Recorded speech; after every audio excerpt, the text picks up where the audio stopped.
apurarme un poco con el material y veremos si entonces hay oportunidad para preguntas al final. Lo que voy a hacer es presentar un poco de lo que hacemos en el ministerio que se llama Liberando a los Cautivos. Nuestro sitio web es liberandoaloscautivos.com. Este es como el ala hispana de un ministerio que en inglés se llama Setting Captives Free. Y entonces consiste en un curso bíblico, 60 lecciones, que tienen la intención de ayudar a la persona que está luchando con el pecado sexual,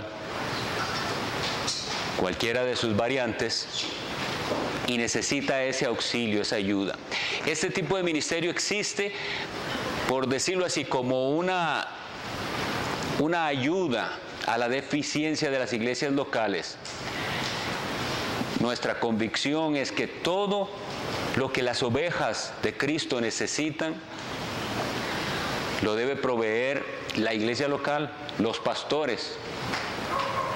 Pero en muchos casos hay ignorancia, en algunos falta de recursos, otras veces hay negligencia. De esto vamos a hablar. Entonces el curso bíblico ayuda a la persona a ir a los principios bíblicos que nos enseñan cómo aprender a caminar en la libertad de Cristo y en victoria sobre el pecado.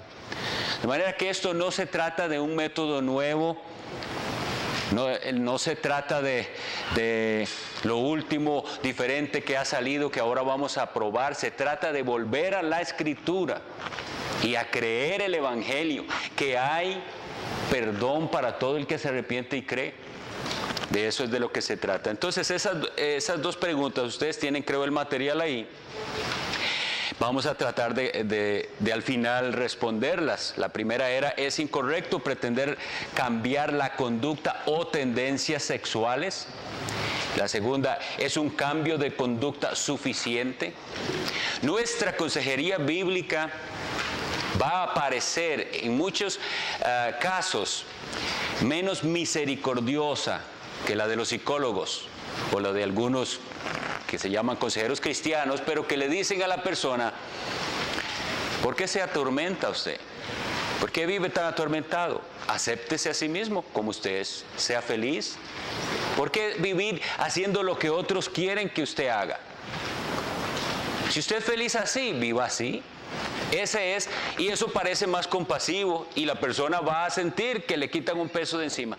Ah, qué dicha, ya no tengo que sufrir por este pecado. Es más, ni es pecado, es solamente una manera de ser. Entonces, en este sentido, nuestra consejería parece menos amorosa, menos misericordiosa, pero es la que actúa con el amor de la verdad, porque va a ayudar a la persona a encontrar libertad en Cristo y le va a enseñar a pelear la batalla contra el pecado. Quisiera empezar con unas estadísticas que vi por ahí en internet, en una encuesta realizada a 1,000 cristianos. Sucede que el 50% de los hombres respondieron que tenían problemas de pornografía y el 20% de las mujeres. 51% de los pastores dijeron que la pornografía por internet era para ellos una posible tentación. El 37% de los pastores dijeron que estaban luchando con este problema.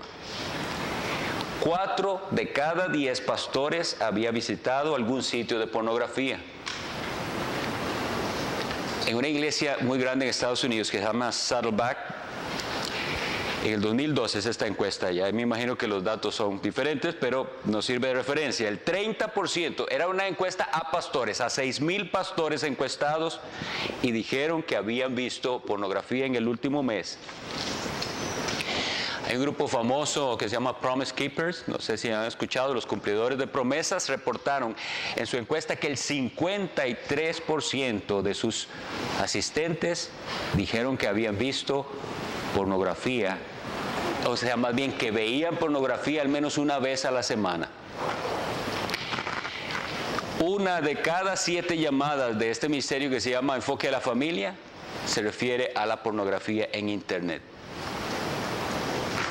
Cada 39 minutos se abre un nuevo sitio pornográfico en Internet. La industria de la pornografía tiene más ganancias que, oigan esto, Microsoft, Google, Amazon, eBay, Yahoo, Apple y Netflix juntos. Datos del 2006 dicen que ascienden a 97.06 billones de dólares. Existen por lo menos 42 millones de sitios pornográficos en Internet. Y existen entre 25 y 30 enfermedades de transmisión sexual y muchos de sus portadores ni siquiera saben que portan enfermedades. Yo espero que con estas estadísticas algo haya pasado en nuestras conciencias para despertarnos a entender que la situación es terrible.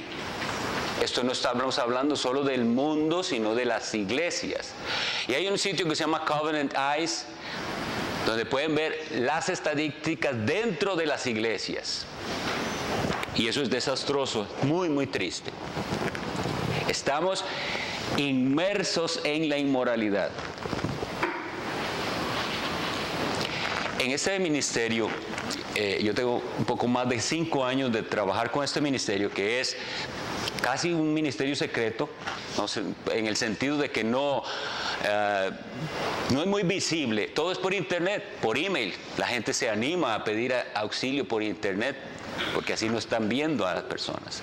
Sin embargo, después, por medio del curso bíblico, les vamos dirigiendo a buscar la ayuda en su iglesia. Sus pastores son los responsables de guiarle, de ayudarle.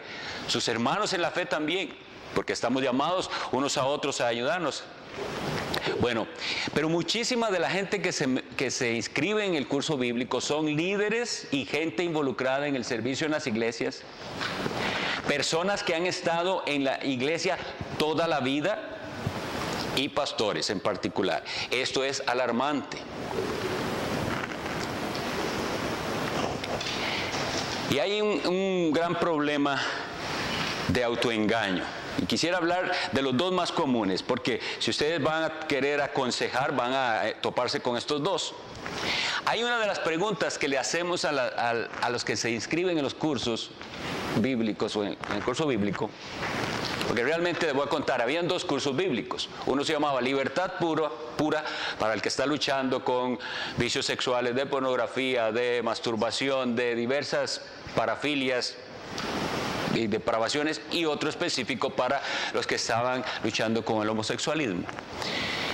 Pero se tomó la decisión, y creo que muy sabia, de hacer un solo curso, porque precisamente hay una tendencia a pensar de que este pecado con el homosexualismo es el pecado diferente de todos y más, y para el cual no hay solución. Es un pecado de inmoralidad sexual que hay que aprender a luchar contra él.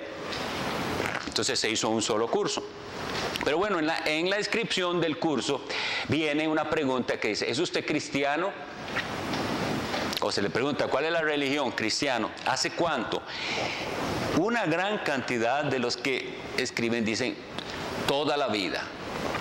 Y desde aquí ya tenemos un problema. Nadie es cristiano de toda la vida.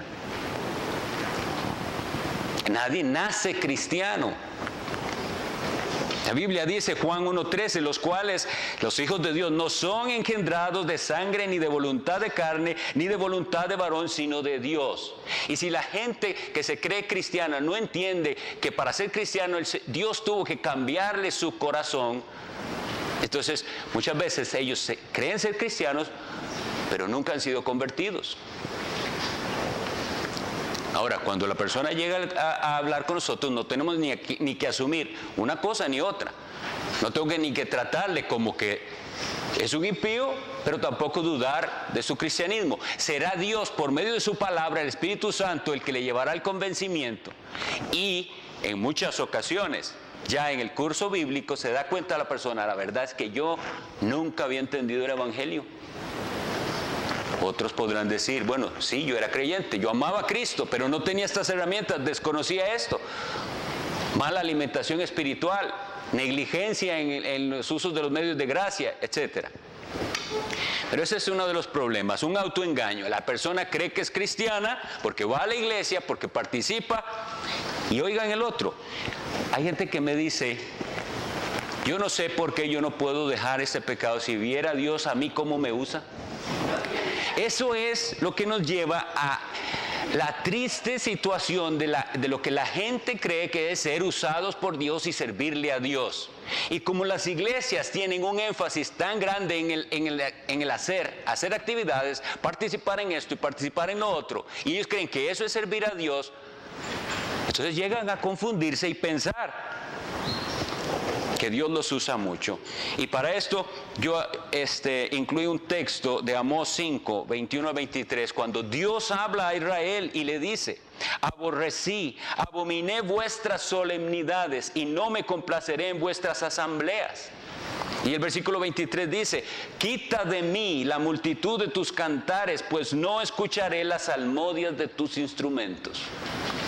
Y muchísimos de los que llegan al curso bíblico están en sus iglesias, en el grupo de alabanza, dirigen esta cosa, otros danzan, etcétera, etcétera.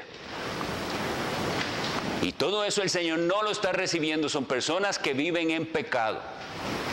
Y primero, como veíamos, es esa terrible situación de que basan su cristianismo en experiencias personales y en lo que sienten y no en la Sagrada Escritura. Y eso ha colaborado a que estas personas se engañen a sí mismas y tengan una vida doble. Ese que usted ve muy involucrado y mucho trabajando ahí, bueno, resulta ser que puede que esté así porque está de alguna manera compensando lo que él sabe que vive en secreto. Y eso es terrible. Ustedes conocen el refrán popular aquí. ¿Cómo es que dicen? El que peca y reza, empata. Así dice la gente. Bueno, así más o menos viven muchos evangélicos. Bien involucrados y dando de todo, y en el secreto están esclavizados a vicios sexuales. Y como leímos, el Señor dice, quite de mí eso. Si sus manos no están santas, el Señor no va a aceptar la ofrenda. Es un autoengaño. Pero hay otra cosa que es ya la decepción. Como decía el hermano que consultaba ahí, la persona que va a decir, yo he intentado de todo y no se puede. Ya hice de todo y me voy a volver loco porque estoy haciendo de todo y no se puede cambiar. Y con eso quiero que estén pensando en cualquier tipo de inmoralidad sexual. Quitemos de nuestra mente que estamos hablando solo del homosexualismo, sino de cualquier inmoralidad sexual. Bueno, pero Dios dice otra cosa. Dios promete que sí se puede. 1 Corintios 10:13 dice que Dios ha prometido una salida. No os ha sobrevenido ninguna tentación que no sea humana, pero fiel es Dios, que no os dejará ser tentados más de lo que podéis resistir, sino que dará también juntamente con la tentación la salida para que podáis soportar. Eso es lo que Dios dice. La persona viene a nuestra consejería y yo le digo, bueno, Dios dice esto. Dios no miente. Si usted es cristiano, usted tiene el Espíritu Santo, que es el auxilio, y Dios le ha dado también una armadura que hay que aprender a usar. Esto es una batalla. Pero si la persona ya viene con eso, esa negación, he intentado todo, tenemos que sacarle de esa mentira que creyó. No, Dios promete que hay una salida. Y ahora lo que sí tenemos que ayudarle es saber por qué será que no estás viendo la salida que Dios promete. Porque sus sentidos espirituales están atrofiados. Hay una salida prometida y Dios no miente. Usted no está viendo la salida, el problema está en usted. Vamos a ayudarle a ver la salida que Dios promete a los cristianos para no tener que caer otra vez en ese pecado que ha prometido 1000 veces no volver a cometer.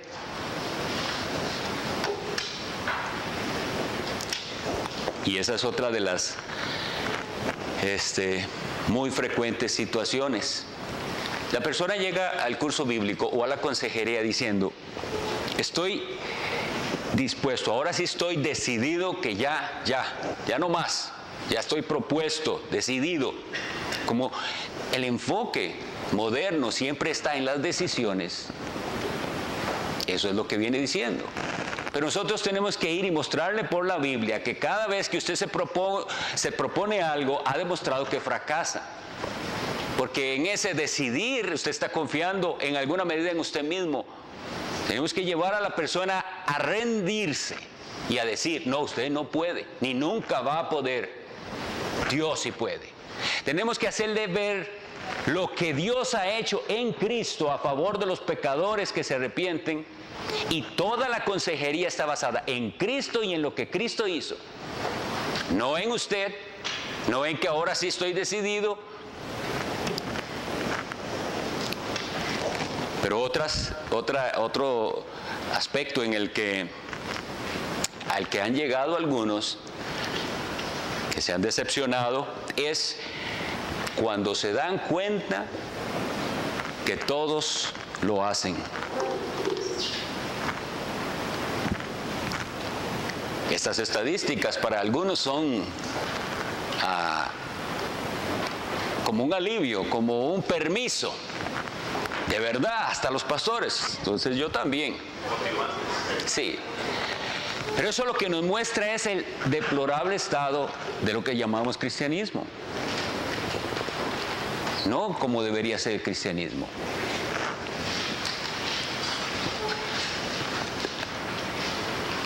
Ese estado es el que también estuvo Israel en el pasado.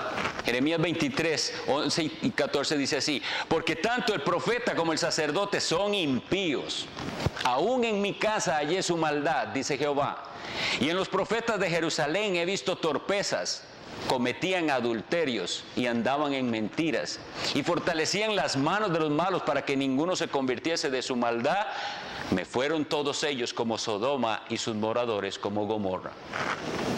Y eso es lo que estábamos, de lo que estábamos hablando también, del que ya se justifica en su pecado. La consejería bíblica va a tener sentido y va a ser exitosa si la persona cree la Sagrada Escritura y cree que esta es la palabra de Dios. Porque toda nuestra consejería se va a basar en lo que Dios dice. En lo que Dios dice. No podemos darle una consejería a una persona que es feliz en su pecado y que defiende su pecado. Pero como les decía, hay gente que quiere esta parte de la religión experimental y se siente bonito ir a la iglesia. Y calma su conciencia, pero quiere también seguir en pecado. Y eso es lo que acabamos de leer en Jeremías 23. Y eso está sucediendo y muchos se escudan en ese estado porque se dan cuenta que el otro y el otro y el otro también. Y el estado de la inmoralidad de los líderes de muchas iglesias ha llevado que en las mismas iglesias entonces la guardia se bajó. ¿Qué pueden pensar los miembros de las iglesias que saben que hubo un escándalo con el pastor o con el líder de no sé cuánto? Y ellos se ven y se comparan. Si le pasó a ese, tan lleno de Dios y que Dios lo usa tanto.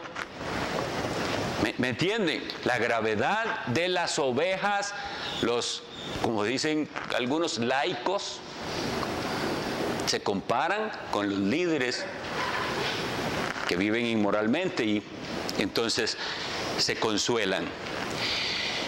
Pero sobre todo vamos a basar nuestra consejería en la motivación correcta. No va a haber éxito en nuestra consejería ni buen término si no está bien clara la motivación. ¿Por qué quieres vencer este pecado? ¿Por qué quieres vencer este vicio? ¿Por qué quieres salir de la pornografía, de la masturbación, del homosexualismo, etcétera, de visitar nightclubs, etcétera? Todas esas cosas que se hacen en secreto. Porque es que estamos hablando, antes estábamos con el pastor Cruz hablando de los que quieren defender la vida y abiertamente ser gay y cristianos. Pero muchas personas están en las iglesias viviendo vidas secretas de pecado. Y esos eventualmente llegan a esa desesperación porque se dan cuenta que viven fingiendo ser lo que no son. Y lo primero que hay que ayudarles es a encontrar cuál es su motivación. Si la motivación es, si se da cuenta mi esposa, yo sé que va a haber un divorcio, voy a perder a mis hijos, esto me domina, lo hago hasta en el trabajo, me pueden echar. Hay muchísimas cosas. Me da miedo una enfermedad venérea. Si sigo así, cada 6 meses me hago un examen porque pienso que estoy contagiado, etc. Hay muchas motivaciones con respecto a las consecuencias del pecado y no porque hay un verdadero deseo de salir del pecado y una verdadera conciencia de estar ofendiendo a Dios. Los pecados de inmoralidad sexual, el mismo apóstol Pablo lo dice. Cualquier otro pecado que el hombre cometa está fuera del cuerpo, pero el que fornica contra su propio cuerpo peca. Los pecados de inmoralidad sexual manchan lo que aún queda de la imagen de Dios en nosotros de una manera más grosera y amarran al pecador a ese pecado. Son cadenas muy fuertes. Pero la persona tiene que saber por qué estás buscando ayuda. ¿Por miedo a las consecuencias o por las consecuencias que ya estás cosechando del pecado? Y entonces hay que llevarlos a lo más básico. ¿Cuál es el propósito principal del hombre? Dicen nuestros catecismos, pregunta número 1. Glorificar a Dios y disfrutar de Él para siempre. Y así no se puede. Su vida no glorifica a Dios, ni puedes disfrutar verdaderamente de Dios. Si acaso disfrutas, como veíamos, de esas tales experiencias, eso no es una experiencia con Dios, eso es falso, se está engañando. Para poder disfrutar de Dios y glorificarle tiene que ser en los términos de Dios. Y leyó el pastor Guillermo Green, ¿cuál es la voluntad de Dios? La gente quiere saberlo. Vuestra santificación, que os apartéis de fornicación. Y nos vamos a dar cuenta, eventualmente, de cuáles son las motivaciones de esta persona. ¿Qué lo está moviendo? El miedo a las consecuencias mismas, o la gloria de Dios. Ese es el propósito que va a sostener a alguien en la lucha.